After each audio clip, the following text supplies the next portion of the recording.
got to have a good breath to sing that song.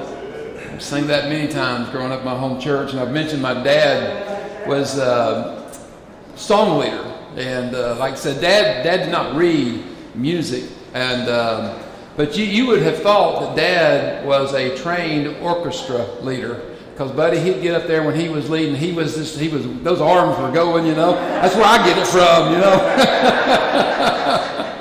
Randy and I were talking about that today. Becky has made this observation that apparently Natalie's mannerisms are my mannerisms. And so I told Randy, I said, that stuff stays in the DNA,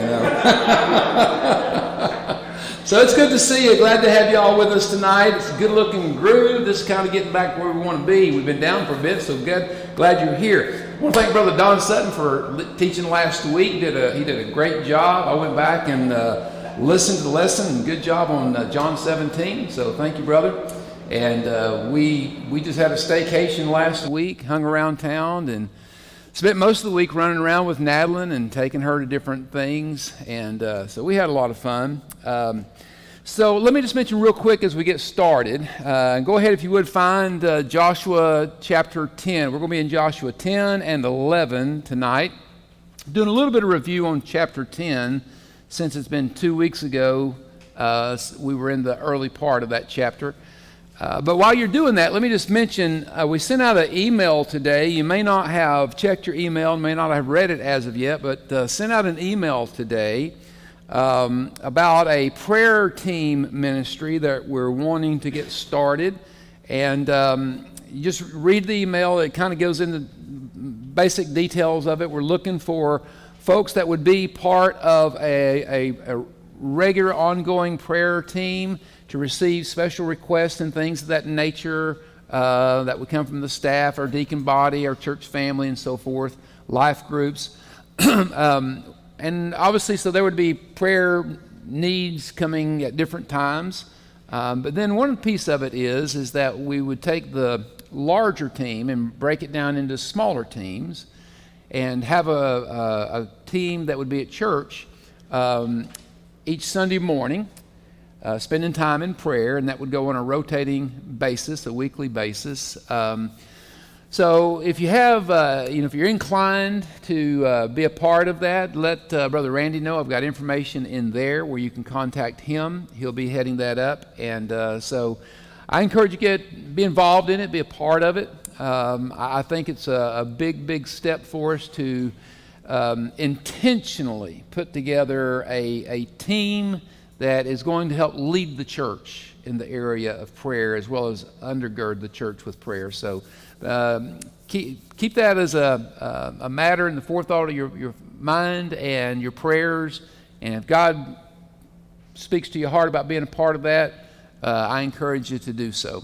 All right, so Joshua chapter number 10 and 11. So as I mentioned, when we get into Joshua 10, we're going to start out by just doing a little bit of review of what I covered 2 weeks ago. So we won't spend a great deal of time. But we started out and we talked about, as I mentioned 2 weeks ago, in verses 1 through 15 of John chapter 10, about some lessons that we learn about moving forward in faith. And what that comes from is in these verses 1 through 15 of Joshua chapter 10 have to do with a situation that developed in chapter 9. Remember, that's where the Gibeonites, they worked their ploy to deceive Israel into thinking that, boy, we've heard about you all, and we've heard about your God, and we've traveled from a long, far country, and we want to make a covenant with you all and be your partners. Well, come to find out, they were from just down the road. And Joshua and Israel didn't take time to pray and seek the Lord, and they violated a very clear point that God had said to them through Moses: don't make a covenant with anybody when you get into this land. Well, they did it. So once they've made this covenant, there's a responsibility that they had to the Gibeonites to protect them. So we come to chapter number 10, and one of the first things we talked about was here, and one of the lessons that we learn about when we're moving forward in faith has to do with the issue of conflict. So if you've got your outline, you'll notice conflict in verses 1 through 5. Here's what that is about. After this peace treaty is made between Israel and the Gibeonites, there were some southern kings in the southern part of the land, who came together and formed a confederacy to stand against Israel. But one of the first things that they did was they went with the intention of attacking Gibeon, because Gibeon originally would have been a part of their little pact that they put together. But the Gibeonites were apparently a bit shrewder than they were, and they kind of got the upper hand, and so they got this deal with Israel. So this confederacy of kings go, and they're going to attack Gibeon. Well, Gibeon sends word to Joshua and said, "Come help." So there's this unexpected conflict that develops. And Joshua and Israel's army had to go and to defend and fight for the Gibeonites, okay? So there's this conflict that's going on, this unexpected conflict. But one of the lessons that we drew out of that is that when progressing in faith, when moving forward in faith, conflict is going to be a reality. In fact, conflict is really an essential piece oftentimes of moving forward in faith. Or if you think about conflict, think about the word adversity. Trials, challenges, obstacles and things, unexpected obstacles. So conflict, my point being is this: if we're serious about moving forward in faith, growing spiritually, growing in our faith, walking with God in faith, being used of God through our faith, expect conflict. It's unavoidable, okay?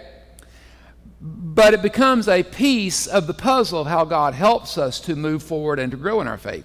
A second thing that I mentioned about learning about moving forward in faith has to do with prayer. And if you go to verses 6 through 8 in chapter 10, you notice that's where the men of Gibeon send word to Joshua. Well, where is Joshua at? Joshua is at Gilgal. Gilgal has become the base of operations for Israel after they have gotten into the promised land. And so Joshua's there, and so one of the things that comes out of verses 6 through 8 is this: Joshua's there for a time of rest, but I believe he also was there for the purpose of prayer. It was some downtime. It was time away from the skirmish to give him an opportunity to be able to hear from God, in which, by the way, he does hear from the Lord. In fact, if you look at verse number 8, it says, "And the Lord said to Joshua, 'Do not fear them, for I have delivered them into your hand,'" talking about this confederacy of kings, "and not a man of them shall stand before you." And so another piece of the puzzle is, in moving forward in faith, prayer is essential. And remember that prayer is really more about hearing from God than it is speaking to God. Now, don't misunderstand me. Prayer involves us talking to the Lord, sharing our heart, sharing our burdens, making our requests, and so forth and so on. But the most important piece, and I remember it was in Bible college when I learned this lesson. Dr. Lee, our Old Testament professor, was talking about prayer one day, and he was just the importance of it in the life of the believer. But I'll never forget him saying this. He says, "When I pray, I speak to the Lord, but I spend much more time listening to the Lord than I do speaking to the Lord." And that oftentimes is a piece that we forget. Sometimes we think that prayer is just us rattling off everything we think that we need to say to God, okay? When in reality, there's another side to it. And the other side is listening. It's more important for us to hear from God than it is for Him to hear from us, right? So prayer is an important part of that process of moving forward in faith. Thirdly, there is effort. So after after Joshua has spent time in prayer and heard from God, you read verses 9 through 11, and here's what you read. You read about how Israel marches at a quickened pace all night long to get to Gibeon, and then once they get there, they go directly into battle. Okay? So those two things go together. Prayer and effort go hand in hand, right? It is important for us to pray, seek the Lord, listen to the Lord, but then oftentimes, many times, the reason why we don't see anything coming from our prayers is because we don't put any feet to our prayers. You know, Jesus said, pray that the Father, look at the harvest. Look at the fields white unto harvest. Okay? But then he says to the disciples, and pray unto the Father, the Lord of the harvest, that he would raise up laborers to enter into the harvest. But then here's something that happens immediately after that. Guess who Jesus sent into the harvest? It was the disciples. So putting feet to our prayers is essential to moving forward in the faith, all right? Fourth thing I mentioned there is this. Verses 12 through 14 is power, all right? So Israel goes and they engage in this battle with this confederacy of these kings and these cities, these nations, their armies, okay? And they're winning the victory. But the day is starting to pass. And Joshua says, I'm running out of time to finish this deal.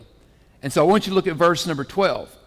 And Joshua spoke to the Lord in the day when the Lord delivered up the Amorites before the children of Israel, and he said in the sight of Israel, now this was Joshua's prayer, sun, stand still over Gibeon, and moon in the valley of Ajalon. So the sun stood still, and the moon stopped till the people had revenge upon their enemies. The sun and the moon held their place to give Israel more daylight to finish the battle, okay? Now that's not symbolic language.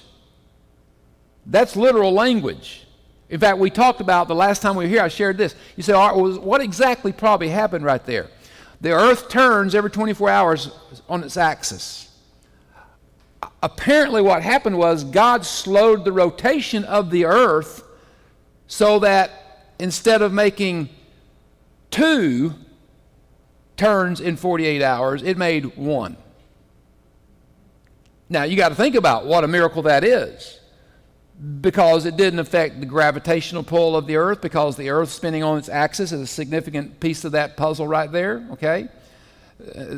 Logically speaking, that's the most likely way of what God did, okay? But the point is, God miraculously demonstrated his power on behalf of his people, okay? Because in order for them to accomplish what was needed at that time, it was God's power demonstrated was needed. As I was thinking about this today, here's a thought. And let's give this to you today. Just think about this. You think about everything in the mess that's going on in our world. You think about the mess that's going on in our nation. I mean, it's a mess. You think about the spiritual and the moral trajectory of what's going on in America today, not to mention the rest of the world. I want to tell you something. There's only one way we're going to be able to make a difference in the world in which we live in, and we're going to have the power of God working mightily through us and on our behalf. In fact, we need to put that on the prayer list. Seriously. I mean, you look at the challenges that we are facing, and you know as well as I do, the issues that we're facing, the real problems that we're facing in our nation today, at the root of it all is spiritual need, spiritual condition. There is a need for God desperately in this nation today. To fight that darkness, to overcome that darkness, hey, listen, we're going to have God's power at work in and among and through his people like we've never experienced before. And then last of all, let me say this right here, and I'm not going to spend a great deal of time on it. I just added this one. This was not part of the original. Verse 15 has to do with rest and prayer. So in other words, you think about Joshua and his army marched at a quick pace all night long, got to Gibeon, got into a battle, prayed God would extend the day. They continued to fight all during that period of time, okay, won the battle. Then they returned to Gilgal, back to their home base. For what reason? Two things: rest. But remember, Gilgal is a place that represents a place of prayer. Rest and prayer. I'm a firm believer, being a hard worker, putting feet to our prayers. But every one of us, every now and then, need a serious spiritual retreat for physical rest, emotional, mental rest, and spiritual renewal. That's what Gilgal represents. Now, and we're going to be coming back and revisiting that in just a few moments. So let's move on into some material we didn't get into last time. So in verses 16 through 27 in chapter 10, the next thing that we come to, what we're told, has to do with the execution of the kings of the Southern Confederacy. So the Confederacy, the kings that stirred up this recent brouhaha over the Gibeonites. So if you go and you'll begin, and if you'll look, beginning at verse number 16, those 5 kings fled and hid themselves in a cave in Makkedah. And Joshua says, roll a stone over that cave so they can't get out. Now think about this. The battle that was just described, even the battle where God stopped the sun and the moon in the sky so that the day would be lengthened, those kings managed to escape. Great leaders are they, right? Their troops got slaughtered, they run and hide, okay? Real courageous men. So they roll a stone over that cave so they can't get out, and then eventually Joshua says, go and roll the stone away from the cave and bring those kings out, okay? And so you look in verse number 24, if you'll look right there with me. It says, and so it was that when they brought out those kings, that Joshua called for all the men of Israel and said to the captains of the men of war who went with him, come near, put your feet on the necks of these kings. Now that's a picture of defeat. That's a picture of conquering, okay? And they drew near and they put their feet on their necks. And then before they go any further, Joshua gives this word of encouragement to his soldiers. Because remember what they've just been through. Long overnight march into battle. Fought for equivalent of what would basically be 2 days. Got back to Gilgal hoping to rest a little bit. And then now here they are dealing with these kings, all right? War is hard work. And some of our guys that are here tonight who've been in the military know that far better than any of us, okay? War is hard work, and it can take a huge toll on a man mentally, physically, spiritually, emotionally, in every way. And so Joshua gives them these words of encouragement as they continue in this conflict. But let me say this before I read this text right here. I said war is hard work. Let me tell you something, spiritual warfare is hard work too. And I'm convinced that one of the reasons oftentimes I think why we find ourselves weary and not so much physically as much as it is oftentimes mentally and emotionally and otherwise is that oftentimes we're engaged in things that are of spiritual warfare, and sometimes I'm not sure we even fully realize it. And so Joshua says to his men in verse 25, then Joshua said, do not be afraid nor be dismayed, be strong and of good courage. Where have we heard that before? Where did Joshua get that? Isn't that the very thing God told him back in chapter 1 when he was taking on the task of leading Israel? Be of good courage, for thus the Lord will do to all your enemies against whom you fight. In other words, I think here's what he's saying. He said, guys, I know this is tough. I know it's hard. I know that you're weary. But you be faithful to God. He's going to be faithful to you, and he's going to give us the victory over all of our enemies. I believe that's essentially what he was saying. Verse 26.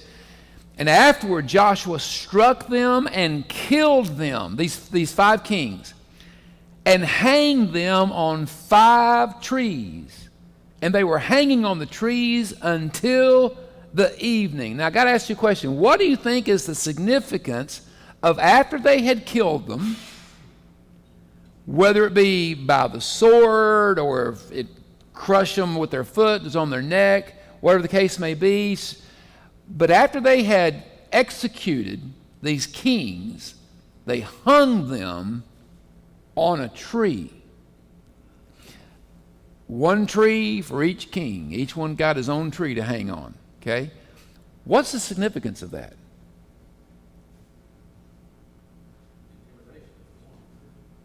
Okay, a message to others. So there's scripture, I think maybe Leviticus said, cursing is the man who hangs on the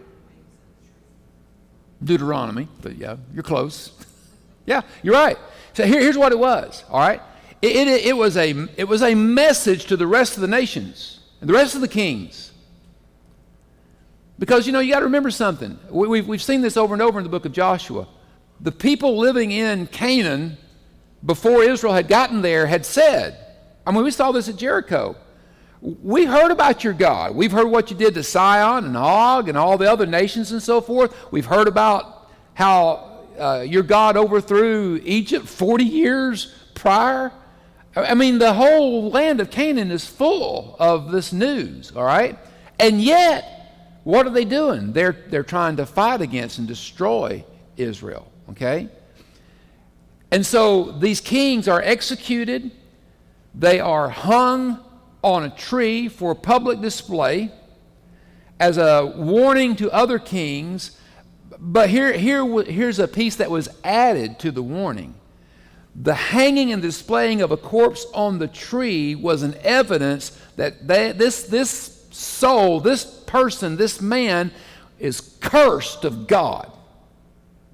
God's wrath is on this person. Be warned. Okay?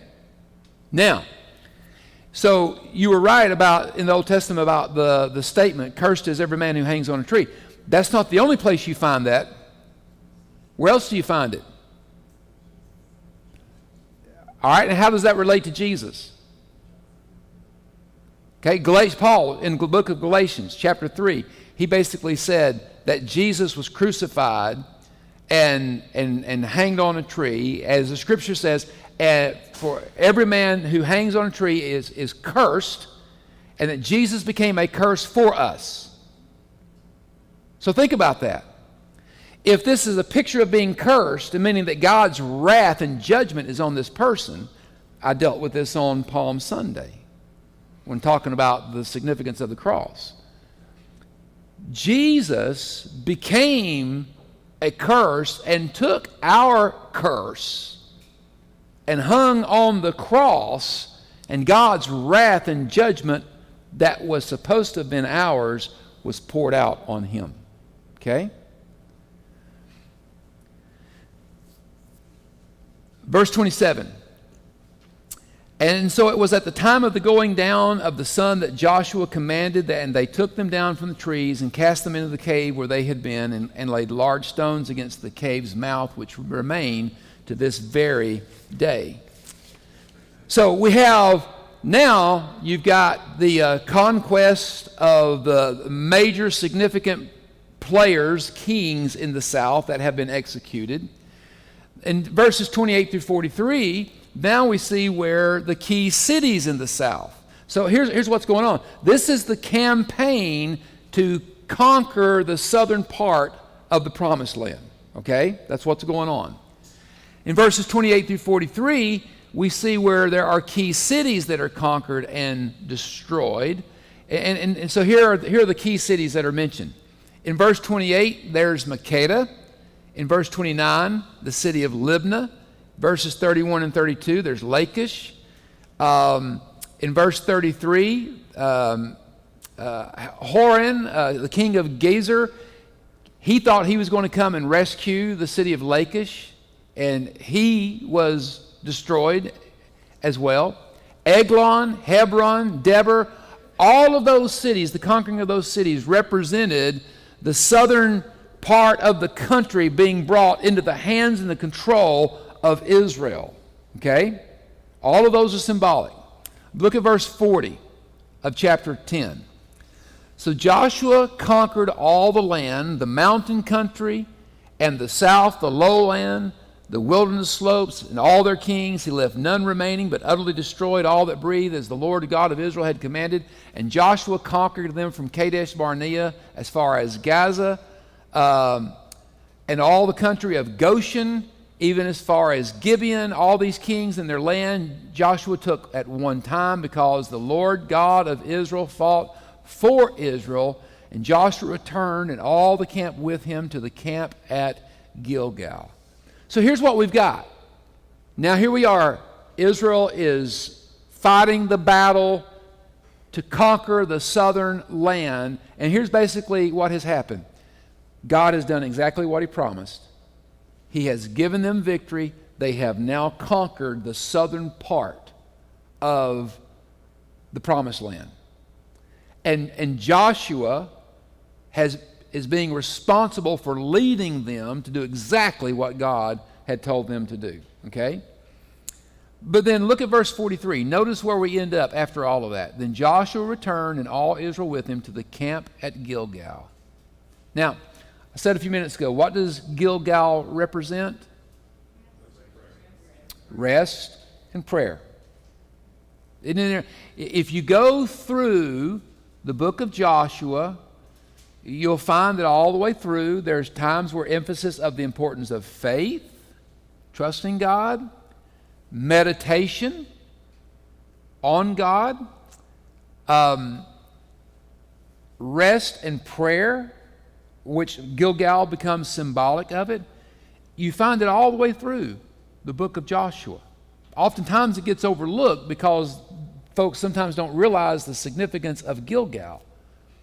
But it's about the importance and the need that God's people have when we're engaged in warfare, spiritual warfare, just like I said a few minutes ago.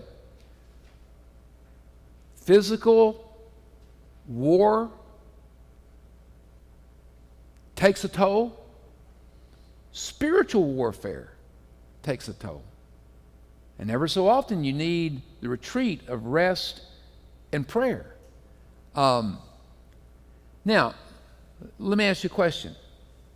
So we see several times where Joshua and Israel, they're returning to Gilgal, rest and prayer, and hearing from God, getting direction from God, okay? Does that bring to mind a similar pattern that you have seen in the New Testament? All right, there's Gethsemane, but even before Gethsemane, do we not see a similar pattern in Jesus' life in the New Testament? Listen to this. You write these verses down. These are just two. Luke chapter 5, verse 16, and Luke chapter 6, verse 12. So Luke chapter 5, verse 16 says this. Listen. So he, that is Jesus, himself often withdrew into the wilderness and prayed. It was not an uncommon thing for Jesus to pull away from the disciples, pull away from the heat of the battle of ministry, and go out into the wilderness alone with God to focus on prayer, talking to and listening to the Father. Luke chapter 6, verse 12 says this. Now it came to pass in those days that he went out to the mountain to pray and continued all night in prayer to God. Those are just two instances. You can find them all through the gospel multiple times. Jesus would at times pull away with his disciples to get away just so they could be together as a group, rest in prayer, some spiritual retreat. Everybody ever needs time off. Everybody needs a break. Call it a vacation, whatever you want, okay? But what I'm talking about is not just time off, not just a break, vacation, which that's wonderful, great. I enjoy when I have those opportunities. But here's something even more important. You need spiritual retreat. Time to get away, to rest physically, mentally, and emotionally, but also a time for spiritual renewal. Now, that doesn't mean you have to go on an out-of-town trip or to a camp somewhere. You don't even have to go up to a mountain and get a cabin or anything. You know, you can do it in your own home. And we need times of spiritual retreat on a regular basis. I'm going to tell you something. I've been pastoring for over 40 years. You don't survive and endure this stuff if you don't take time to get away, forget all the demands and the busyness and the craziness, and just spend some time focusing on God and taking care of yourself physically, mentally, spiritually. You have to do it. Listen, if Jesus needed it, we oftentimes say if Jesus needed to pray, we need to pray. If Jesus needed spiritual retreat, we need spiritual retreat. Amen? All right, so I'll tell you what I'm going to do. I'm going to stop right there. We didn't make as much progress and get as far as I had thought we would tonight, and so I'm going to stop right there, and we'll pick up with chapter 11 next week. Before we conclude, any questions, thoughts, observations, anybody? All right, I will turn it over to Brother Randy.